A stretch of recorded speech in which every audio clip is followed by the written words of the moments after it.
heading south of the Mason-Dixon. This is the Week in Review at the Abbeville Institute. Here is your host, Brian McClanahan. Welcome back to the Week in Review at the Abbeville Institute. This is your host, Brian McClanahan, and this is episode 349, covering the week of March 20th through March 24th, 2023. Glad to have you back on the program. Very glad to be here. Don't forget to follow us on Twitter, like our Gab and Facebook pages, and subscribe to our YouTube page. You can find all those social media accounts at our webpage, abbevilleinstitute.org. That's Abbeville, institute.org. While you're there, give us an email address. We'll give you a free ebook, Exploring the Southern Tradition. It's our gift free to you just for giving us that email address. And the email list is the way that we communicate with you. So please do not unsubscribe from that email list. You're going to get probably 5 to 6 emails a week from us.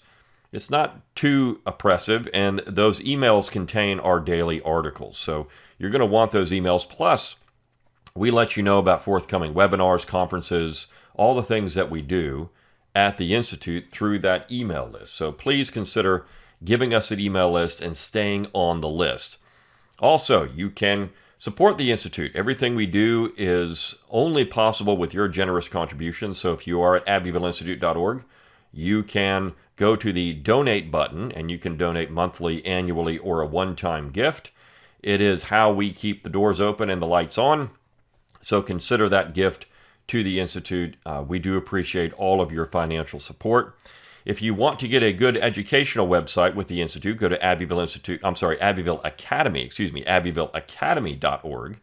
Abbevilleacademy.org. We do webinars, and for the last few months of this year, I should say, we've been doing them free of charge, but for a while, because of costs, we did charge a little bit for them, and you can pick up those older webinars at abbevilleacademy.org. They're on all kinds of cool topics. There's actually over a dozen there, so that's a great way to get a good education from Abbeville scholars. And just a reminder, we are an association of over 200 scholars in a variety of disciplines who are dedicated to exploring what's true and valuable in the Southern tradition. And we'll talk about that today on the podcast, and what the Institute is and what it is not in some ways. So consider going out to abbevilleacademy.org, pick that up. Also, if you want to market Abbeville Institute, just click on that shop tab at abbevilleinstitute.org. You can get our logo and all kinds of cool stuff.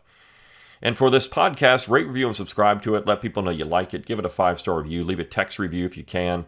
If you're watching on YouTube, you can click on the little super thanks button underneath the video, and of course you can comment on it. That does help people find the video. So lots of great ways to support the Institute painlessly. Share our material out on social media. Let people know what you're reading. Let people know you like us. That's always a good way to do it too. All right, well, let's talk about one of the articles we published this week. It's entitled America's Most Embattled Emblem, and it is about the Confederate battle flag. Now, I want to talk about the Institute and what it is and what it isn't for a minute, because anytime you have pieces, articles, videos, anything that will say complimentary things about the Confederacy, you're called a neo-Confederate. But what does this term even mean? It doesn't really even mean anything today. I mean, you could call anybody a neo-Confederate for any reason. It's just like fascist or all these other terms that get thrown around by the left. They really don't know what they mean. But I do want to address this in some ways. What the Institute is not is a Confederate heritage organization. We're not the SCV or the UDC. They have their own niche, and there are things that they do that we do not do. We are, of course, sympathetic with their goal of preserving the history and heritage of that 4-year period of Southern history. But we are not a Confederate heritage organization in any way. We're not also a Southern history organization. History is part of what we do. We, of course, are interested in Southern history. But our mission is bigger than both of those things. And I think that's where people miss the goal of the Abbeville Institute. Our mission, as it's stated, is to explore what's true and valuable in the Southern tradition. And so sometimes we shorten that up just to explore the Southern tradition. Our job is to promote and also critically analyze and examine the Southern tradition. What is it? What does it mean? What does it offer for the 21st century? How can we think about the Southern tradition Those are things that we do. In fact, our job at the Institute is to discuss the 400-year history of the South, beginning really with Sir Walter Raleigh, with the English establishment in North America. And you could even say, even before that, with Spanish interest in Florida. We also had French interest in Louisiana. But when you look at the Southern tradition, Southerners for a long time considered that Anglo influence to be very important. And look, the American tradition is built on that Anglo-American political tradition. And we do talk a lot about that. In the South, of course, being a region that was very diverse, but dominated essentially by that old Cavalier and Borderlands culture that came out of the British Isles. So that's one thing that we like to emphasize. And if there's a book that you should read that really gets into this cultural distinctiveness of the southern region, and of course also of New England, it talks about how New England was different as well, get David Hackett Fisher's book, Albion Seed. It is the book I recommend if somebody says, well, look, I just want to start somewhere. Read Albion Seed. It's a great place to start because it's going to give you a cultural understanding of the South. And that's very important, to understand where the South is culturally. A lot of people believe that the South was simply created by things that really had no impact on Southern culture. Southern culture created these things. So there's so much about the South that is that we do, right? I mean, it could be religion, it could be politics, it could be philosophy, it could be music, it could be food, it could be any of these things, right? History. All of these things the Abbeville Institute focuses on, because our job, again, is to try to figure out what is beneficial in the Southern tradition and how it can affect or impact us today. So, when people call us a neo-Confederate organization or a lost cause organization, I mean, what is the lost cause anyways? What does it even mean? It doesn't mean anything. It's a term really with no meaning to most people. They think that you're a lost causer if you simply say nice things about the Confederacy. Now, within that, we do promote, or at least we do discuss, Confederate symbols and monuments. The fact that Confederate monuments are under attack shows you what the other side is really about. Confederate monuments represent, in many ways, and they did for the people that put them there, the best of the Southern tradition: heroism, defiance, honor, duty, self-determination, sacrifice. This is what these monuments represented to Southerners who stuck them there in these various places throughout the South, whether in cemeteries or otherwise.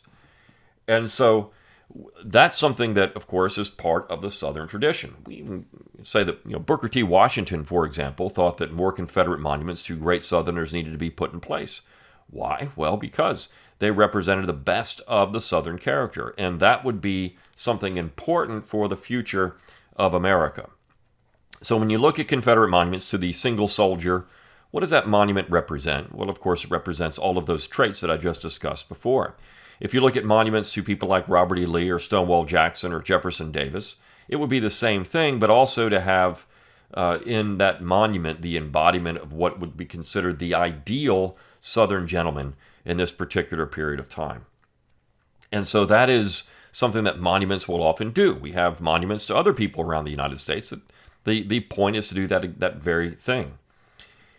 And so this is why we've always said monuments should stay. I mean, these Confederate monuments, just like monuments of the founding generation or any other American monument, was put there for a particular reason because of the people that it was supposed to represent and emulate. We've gotten into this phase in history, though, where we have shock value, or it's history, the history of mourning, right? We want to have a monument, and of course Confederate monuments were there for mourning as well, but we want to have a monument that shows the worst of society rather than the best.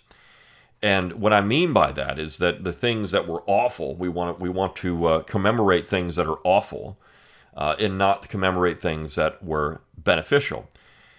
So we've gone in a completely different direction in America with monuments in the last, say, 50 or 60 years. But Confederate monuments have always been symbols of these traits of the South that were valuable. This is what people thought was valuable and should be emulated for future generations. The same thing with the Confederate battle flag. Now, the Confederate battle flag often was called the Dixie flag, right? If you weren't from the South, you called it the Dixie flag, and you recognized that as a symbol of the South, particularly in the 20th century.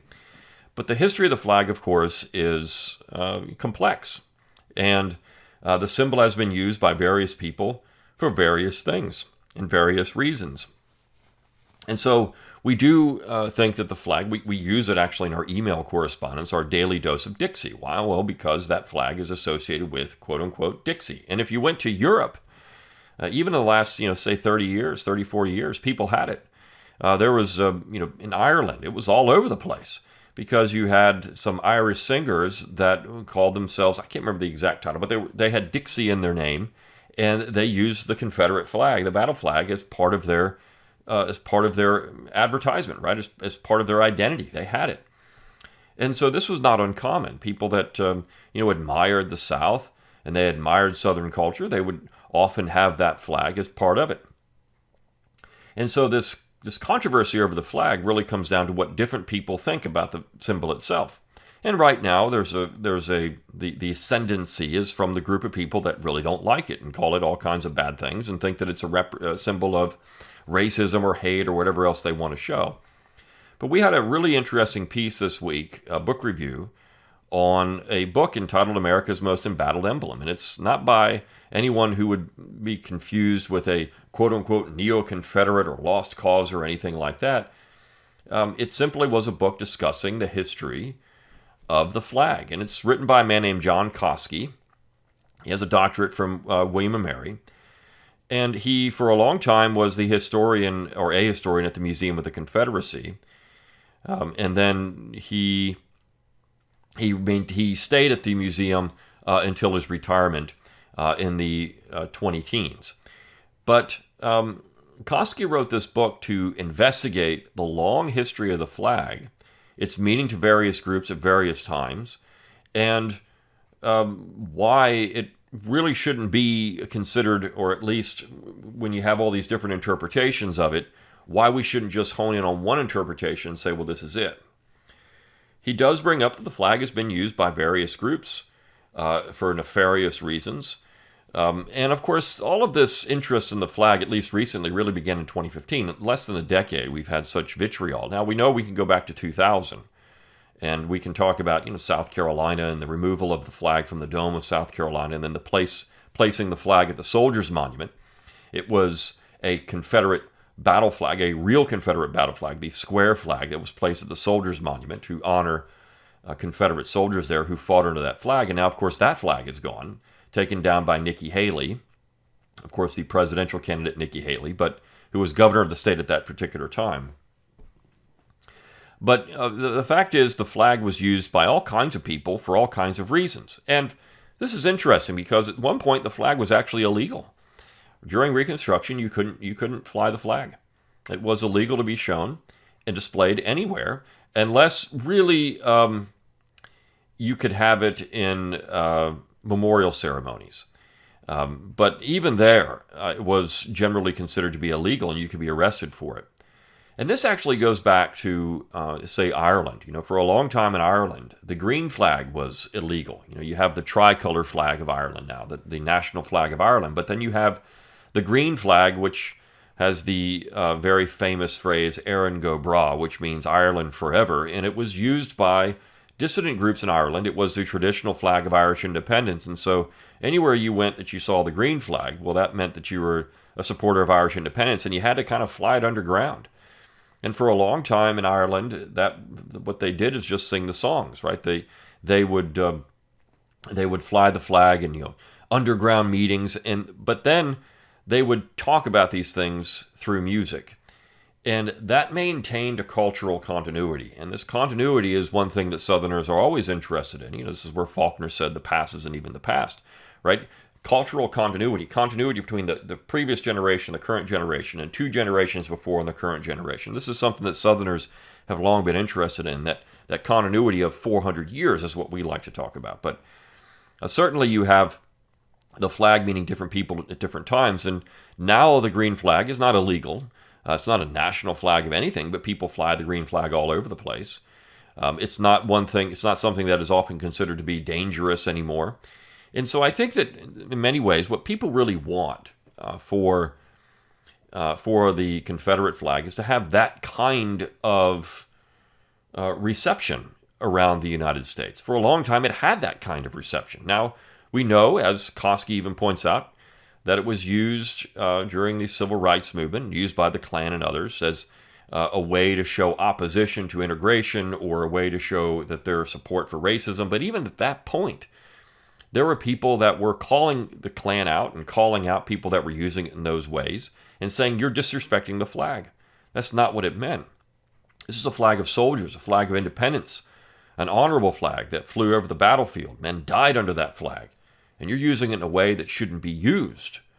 And so that was something that people don't realize. There were those in the 1930s, 40s, 50s, and 60s who called out individuals using the flag in this particular way as a distortion of the meaning of the flag.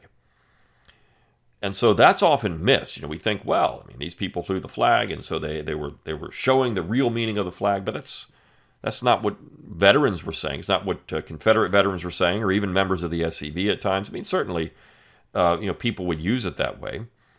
But we can also say the same thing for, say, the U.S. flag, which flew over slavery and racism and everything else, and flew over slave trading ships, and was used as a symbol of defiance to integration in Boston. So you can find this, of course, used by the Klan all throughout its history. The U.S. flag was used by the Klan, but we don't associate the U.S. flag with any of these more nefarious things. We just associate it with the United States because people can separate those things when it comes to the U.S. flag because of their own impression of that, right? Well, this is my internal impression of it. This is what it means to me. Well, to those who fly the battle flag, this is what it means to them. And so it's interesting that you have all of that tied into this, right? All these different meanings and symbols and how symbols interact and how they work. And the review is written by Tim Duskin, who was an archivist for years. He actually has a couple of really interesting paragraphs in this particular piece. He said the Confederate battle flag was not used as a racist symbol until it was used as such by Ku Klux Klan groups starting in 1946. It was used by them in that way only once before, when it was carried by the Knights of the Ku Klux Klan in a Confederate Memorial Day parade in Atlanta in 1939, along with the U.S. flag. Hood and Carter attacked them for using it, saying that such a despicable group had no right to carry such a sacred flag. Before that time, the Ku Klux Klan groups of the 20th century usually displayed the U.S. flag, sometimes accompanied by the Christian flag. Its first use as a symbol of segregation was during the 1948 presidential campaign. It was used as such by Southern members and supporters of the National States Rights Democratic Party, although the National Committee of that party shunned its use because they envisioned the party as a national, not a sectional one. So again, it was kind of a sectional, right? This is a symbol of a section. And the committee of that group didn't really want people to use it in that way. They wanted this to be a party that would appeal to everyone in the United States. And so that idea that party was simply about segregation was a little bit short-sighted. We've actually had a piece published on that particular topic at the Abbeville Institute several years ago that talked about the broader perspective of that group and that splinter party and some of the things they wanted. Their opposition to Harry Truman was not just on Truman's order to desegregate the military, but on all kinds of other things that Truman was interested in as well. And then so the 1950s, he says, saw the use of the Confederate battle flag as a fad with a large number of different meanings. As Koski says, the flag ceased to be being a virtually exclusive symbol of Confederate heritage and also became a widely and carelessly used symbol of many things, including the South as a distinctive region, individual rebelliousness, a self-conscious redneck culture, and segregation and racism. He says the 1950s fad completed the flag's transformation into a symbol with a myriad of contemporary associations. It, of course, was used in World War II. It was used in Korea and Vietnam by soldiers there. It's even used beyond that, right? You find images of it being used in the Gulf Wars and other things. People from the South, fighting men, saw it as a symbol of determination and fighting spirit. And so it was used by American soldiers all throughout American wars after 1865. It was used by motorcycle gangs in the vein of individual rebelliousness and by segregationists along with the U.S. flag. It's been used by Hank Williams Jr., Tom Petty and the Heartbreakers, Confederate Railroad, British rhythm and blues band Cliff Bennett and the Rebel Rousers, Leonard Skinner, of course, Atlanta Rhythm Section. We could go down the line of all the Southern rock bands that used it. It's been used at the Dukes of Hazzard. This is where Ben Jones, who was Cooter in the show, is so defensive of that flag, and of course he's a member of the SCV. He loves it, right? I mean, it's something that you go to Cooter's place and wherever he has those locations, he's got them in Tennessee and Virginia. You go to those places, and of course it's all over the place there because it's a symbol of the South and a place, a section. And in the 1980s, no one really had a problem with it. I mean, this is the thing. It wasn't until you get to the 90s, the 1990s, and really the middle of the 90s that you start seeing more of an effort to try to get this thing removed or taken down. And that's because in some ways I think the civil rights movement ran out of something to contest, right? They had gotten everything they wanted. And so now something else had to happen. And of course, then symbols became targets. But even Martin Luther King, as the piece points out, didn't have any problem with that flag. And this is something that Ben Jones also talks about. That your leaders of your civil rights groups didn't really have a problem with the flag or Confederate symbols. They were interested in real tangible things like de facto and de jure segregation. That's what they were interested in solving. The symbols didn't matter. Symbols were just symbols. And again, this is when you say that monument is causing a problem, in what way? Right? It's a symbol. Or a flag is causing a problem. In what way? It's a symbol. So this is where people get into these just to find something to pick on, to find something to attack.